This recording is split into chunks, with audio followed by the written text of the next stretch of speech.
एक छोटी सी मिस्टेक और आपका पूरा एलिवेशन डिजाइन फ्यूचर में प्रॉब्लम बन सकता है।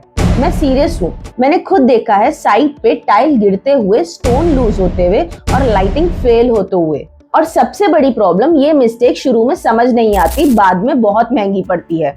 हेलो फ्रेंड्स, मैं हूँ आर्किटेक्ट पल्लवी और आज मैं आपको अपने सिंपल लैंग्वेज में समझाऊंगी कि एलिवेशन मटेरियल्स का सिलेक्शन कैसे करें, कौन सी जगह पे कौन सा मटेरियल यूज करें और उनका सही एप्लीकेशन कैसे करें, ताकि सिर्फ आप डिजाइन ना देखो, स्मार्ट डिसीजन लो। अगर आप अपना घर बनवा रहे हो या रेनोवेट करवा रहे हो तो इस वीडियो को एंड तक जरूर देखना, क्योंकि एक गलती आपको बार बार फ्यूचर में रिपेयर करवा सकती है। तो चलो सबसे पहले बात करते हैं टाइल्स की। आजकल एक्सटीरियर एलिवेशन में टाइल का यूज काफी कॉमन हो गया है, क्योंकि ये फिनिश काफी क्लीन लगती है। लेकिन यहाँ पे सबसे इम्पोर्टेंट चीज है टाइल की थिकनेस, और यहीं पे लोग बहुत गलती करते हैं। लोग हैवी टाइल्स यूज कर लेते हैं, जैसे 9 mm, 10 mm, सोचते हैं ये बहुत ड्यूरेबल और स्ट्रॉन्ग रहेगी, लेकिन वेट ज्यादा होने की वजह से टाइम के साथ ये लूज होने लगती हैं। हीट, मॉइस्चर और ग्रेविटी, ये तीनों मिलकर एडिसिव को वीक कर देते हैं, और फिर क्या, एक दिन टाइल नीचे। इसलिए हमेशा लाइट वेट टाइल्स यूज करो।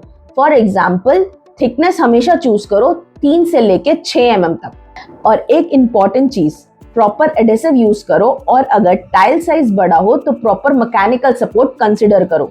और अगर आप सोच रहे हो कि स्टोन क्लैडिंग सेफ होता है तो नेक्स्ट पार्ट आपको सरप्राइज करेगा। स्टोन क्लैडिंग एलिवेशन को इंस्टेंटली प्रीमियम लुक देता है, पर यहाँ पे एक हिडन मिस्टेक होती है, वेट क्लैडिंग, मतलब स्टोन को सीधा सीमेंट से चिपका देना।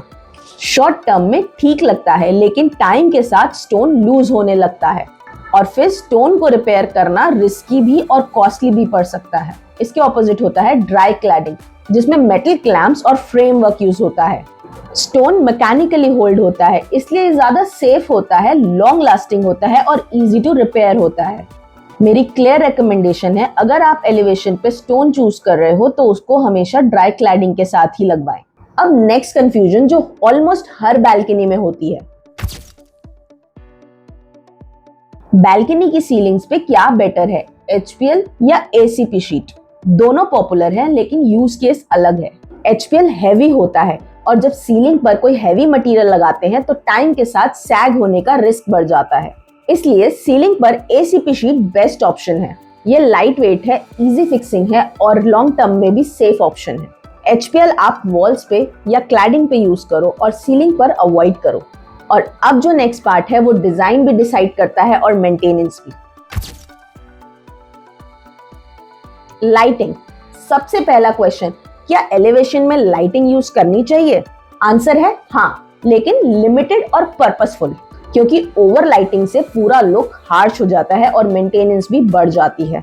बेस्ट अप्रोच क्या है? एंट्री को हाईलाइट करो या कोई भी टेक्सचर वॉल पे फोकस करो। और एक बहुत इंपॉर्टेंट पॉइंट, हमेशा IP65 रेटेड वाटरप्रूफ लाइट्स ही यूज करो, क्योंकि ये एक्सटीरियर में एक्सपोजर में रहती है तो जल्दी खराब होने का डर भी नहीं रहता। और अगर आप HPL के साथ प्रोफाइल लाइट यूज करना चाहते हो तो हमेशा फ्लेक्सिबल लाइट ही यूज करो, क्योंकि ये फ्लेक्सिबल होती है और वहीं पे हार्ड प्रोफाइल लाइट क्रैक हो सकती है। और अब लास्ट एलिमेंट जो डिजाइन के साथ सेफ्टी भी डिसाइड करता है, बैल्कनी रेलिंग्स। ये सिर्फ एस्थेटिक एलिमेंट नहीं, सेफ्टी भी डिसाइड करता है। ऑप्शन आपके पास काफी है, ग्लास, MS, SS, लेकिन बेस्ट कॉम्बिनेशन क्या है? MS plus glass. MS strength देता है और ग्लास मॉडर्न लुक देता है।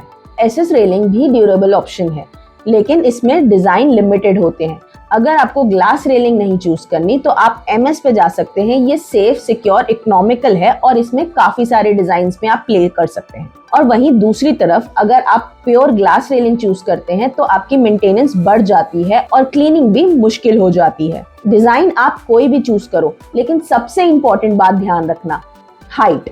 रेलिंग की मिनिमम हाइट 3.5 फुट से कम नहीं होनी चाहिए, वरना सेफ्टी इशू हो जाती है। तो फ्रेंड्स, क्विकली याद रखो, tiles light weight, stone dry cladding, balcony ceiling पर ACP sheet, light limited but waterproof, railing strong, safe और ड्यूरेबल। यही एलिवेशन के लिए बेस्ट है। देखो, एलिवेशन सिर्फ डिजाइन का गेम नहीं, यही आपके घर की ड्यूरेबिलिटी, सेफ्टी और लॉन्ग टर्म मेंटेनेंस डिसाइड करता है। और अगर आपने यहाँ पे स्मार्ट डिसीजन लिया तो फ्यूचर में आपको टेंशन नहीं होगी, और लेकिन यहाँ पे गलती हो गई तो बार बार रिपेयर करना पड़ सकता है। और अगर आपको ऐसी साइट बेस्ड और प्रैक्टिकल नॉलेज चाहिए तो हमारे चैनल को सब्सक्राइब जरूर कर लेना। टिल देन मिलते हैं नेक्स्ट वीडियो में।